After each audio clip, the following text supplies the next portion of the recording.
Hey everyone, welcome to the next episode that we have of Current versus Classic. And in this episode, we are going to move one step down from Test Track and we are going to compare Mission Space versus Horizons. So here is that for you. Moving on to our next attraction area, we had what originally was Horizons. So everyone talks about Horizons a lot when you look back into classic Epcot. Opened a year after the park opened and on October 1st, 1983. So not an opening day, but phase two in terms of Epcot. And this attraction was just absolutely beloved by almost everyone Where who was rode it. It's currently in the space where Mission Space is. Okay. So, Horizons, it was kind of like a pseudo sequel to Carousel of Progress, in that you look at the family going through time, and then you really get to see a jump into the future with how people would live in the future, as well as in different environments. And Was it animatronic? yes, it was heavily audio animatronic.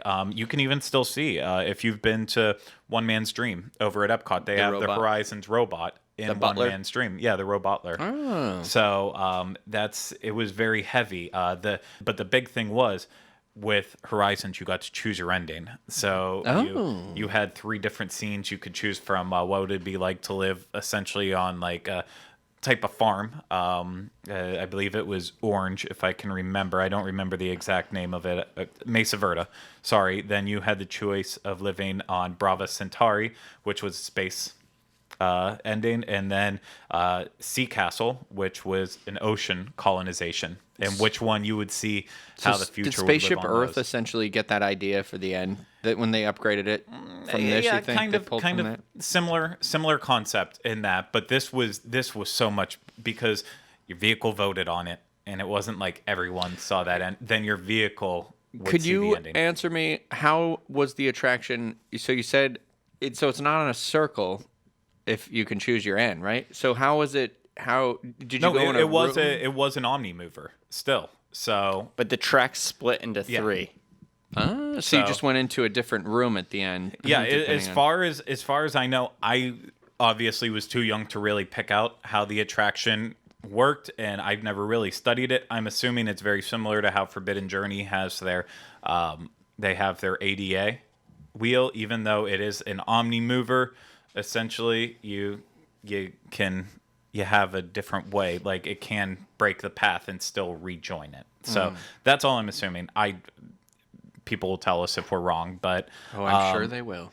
yeah, this had a lot of issues. It closed in 1995, or sorry, 1994. Reopened in 95, and then officially closed on 1999, and then we have what's there now after that, Mission Space, which officially opened up in 2003, which of course is a very high-tech simulator starring the one and only Gary Sinise, that is putting you in the test seat as if you were going Lieutenant Dan? join the Mars mission. And it's a very troubled attraction throughout its years, with guests actually passing away after experiencing the attraction, and many people getting sick, throwing up. It's essentially a giant puke machine, and a lot of people just absolutely hate it. What is and what should be an e-ticket attraction on busy days will have a line, but on slow days is,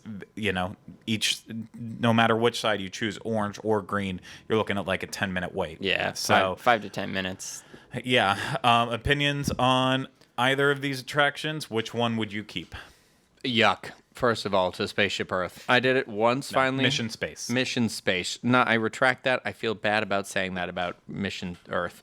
Or Spaceship Earth. Jeez Good Louise. Lord Pay in attention. heaven. Anyway, this one with Lieutenant Dan that takes you into outer space. I finally did it. I don't know. It was a couple of years ago. My cousins were here, and they made me do it on the easier one. I suffer from motion sickness, but I was okay when I did on that easier side. And it just looks fake. It all looks fake, and I don't like being in that cramped little ship. And so it's not there's nothing on display here to me that is like, oh, this technology, and I love this, you know. So for me, it's all about the animatronics. Why would they ever have gotten rid of a ride like that would have like Carousel of Progress is beyond me. E-tickets. Yeah, I guess. I know. So you would vote for the classic over the current, even though you didn't experience the classic, I or like if you did, you don't remember. Right, exactly. I like the idea of the future. I like that. I feel like how you just described Horizon was very in line with like Walt's the optimism, the future, and what we could do or become. And especially nowadays, I feel like we miss that. Yeah. And, you know, so I kind of wish it had held out through that period where people are like, get rid of it, you know, because now I think it would be more popular than ever. Steve? I've never got to experience Horizons, but I've said it on the show and in articles before, but it's hands down Horizons for me. It solves multiple issues. Not only is it a great fit for Future World, it also fixes the problem with the Carousel of Progress always being out of date. Yeah.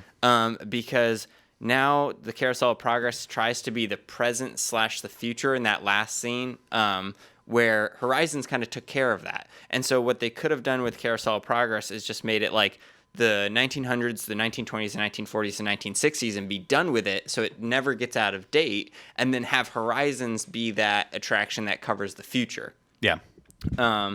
So, yeah, hands down Horizons, even though I never got to experience it. It's one of the attractions that if I could experience anything that doesn't exist, it would be Horizons. It's the one you hear the most about. So yeah. Yeah. I'm right there, too. Horizons, I did experience it. I remember this being a favorite growing up, and I wish we still had it, but I've had many memorable rides on Mission Space. I used to love it. It's just the glitz wore off of that a lot quicker than it should have. And yeah. It's time that it's like that needs an that's update. like I wrote it after it had all worn off. I I was like, what is this? I also remember as a kid being so frustrated that on Mission Space none of the buttons like did anything. Yeah. And it's like it would have been cool if they made it so that if you actually did a good job pressing the buttons, that you had a better result. Hey, I would have. No, I'm not going there. But yeah, Mission Space. I do have a question though. Was that a tie-in to the movie, to the Mission to Mars movie in the beginning? Because Gary Sinise is in that too, right? Slightly, kind of. Yes, he is. So in a way, it is. But technically, Mission to Mars is an adaptation of the old Tomorrowland attraction, Mission to Mars. Wait a second. You didn't know that. That movie is based on a Disney attraction? Yeah, that is technically one of the Disney movies based on an attraction. I didn't even know it was a Disney movie, to be honest with you, too. I remember seeing it in the movie theater. It was Touchstone, but still under all that. So Don Cheadle. Yeah. No, it was actually what's his name? Shawshank. He was redeemed. Yeah, Tim Robbins. Thank you. But that also, I'm not surprised that attraction existed because we did have that craze. You know how there's always that time in film history where there were movies competing, and there was Red Planet, which I also enjoyed, which was about going. So it was all about Mars around that time. Good for you. Hey, Carrie Ann Moss. Hey. Okay.